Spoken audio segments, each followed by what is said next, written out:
Hey there, welcome. If you're just starting out with French, you have come to the perfect place. Today, we're going to build the foundation of your skills by mastering the two most important verbs in the entire language, être and avoir. Get these two down and trust me, you'll be well on your way to speaking with some real confidence. So let me ask you this. What are the two verbs you'll find yourself using more than any others in French? I mean, the ones you'll use constantly in pretty much every sentence you try to make? You guessed it, it's être, which means to be, and avoir, meaning to have. They are, no joke, the pillars of the entire language. All right, so here's the game plan for today. First up, we're going to master être. Then we'll conquer avoir. After that, we are going to tackle the biggest, most common mix-up between them, so you can sound like a pro. Then we'll look at some key phrases you'll use all the time, and finally, we'll reveal why these two verbs are basically your new French superpower. Let's get to it.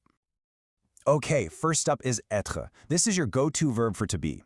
Basically, anytime you want to talk about who someone is, how they're feeling, or even what time it is, this is your verb. It's all about identity and states of being. Okay, let's get right to it. How do you actually use it in the present tense?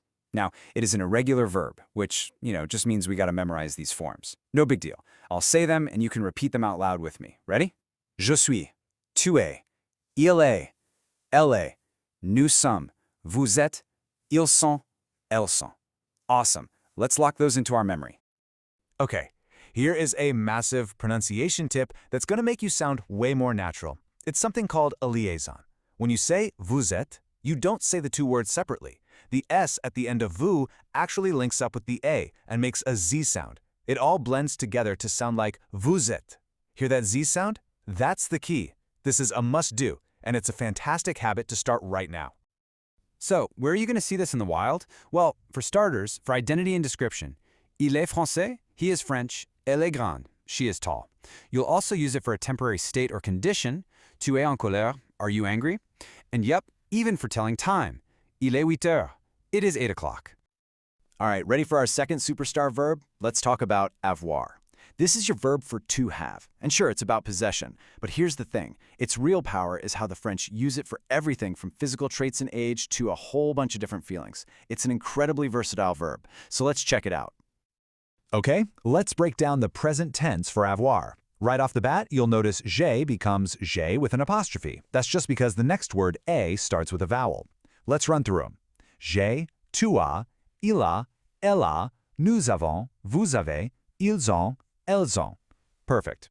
This is the other set you really want to commit to memory right away. And yep, you guessed it, avoir has some really important pronunciation quirks too. We already saw the je becoming je, but more importantly, that liaison is back, making that same Z sound. Listen really closely. Nous avons, vous avez, ils ont. It's not nous avons, it's nous avons. That little Z makes all the difference in sounding clear, I'm telling you. Okay, this next part is super important, especially for us English speakers. We're moving way beyond just simple possession. Of course, you can say elle a une voiture, she has a car, but here's the big mental shift. In French, you have your age. J'ai 20 ans literally means I have 20 years. You also have sensations. To say I am hot, you say j'ai chaud, which is I have heat. To say she is afraid, you say elle a peur, she has fear. This is a huge concept to get down. Okay, let's talk about the number one mistake pretty much every beginner makes, and I mean everyone. This is where that little liaison we've been talking about becomes absolutely critical. It's all about one tiny sound that can completely change what you're trying to say. Okay, listen very closely. On the left, ils sont, they are. That's from être. It's a sharp S sound. Ils sont. Now, on the right, ils ont, they have. That's from avoir, and because of that liaison, it's a buzzing Z sound. Ils ont. Hear that difference? Sont versus zont. Let's say it again. Sont, zont. One is are, one is have. Getting this right is a total game changer. So, now that we've got the verbs themselves down, let's see how they work in the real world. We're going to look at two key constructions, two power phrases that you will absolutely hear and use every single day. First up, we have c'est and ce sont. These are basically your go-to phrases for saying this is or they are. You use them all the time to point things out or introduce people and objects. And it's actually super simple in practice. Take a look. For one thing, like a car, you say c'est ma voiture. For one person, c'est un ami. But if it's plural, you just swap it out for ce sont. So, ce sont mes enfants. See? Easy, right? One for singular, one for plural. You'll use these constantly. All right, next up is the awesome little phrase, il y a. What's so great about this one is that it works for both there is and there are. So convenient. It's how you say that something exists, whether you're talking about one thing or 100 things. And check out how versatile it is. To make a simple statement, you say, il y a des œufs. There are eggs. To ask a question, you can flip it around. Y a-t-il des enfants? Are there children? And to make it negative, you just wrap ne, pas around it. Il n'y a pas de lait. There isn't any milk. One little phrase gives you so much power. Okay, so as we start to wrap things up, I want to talk about the real reason why these two verbs are so fundamental.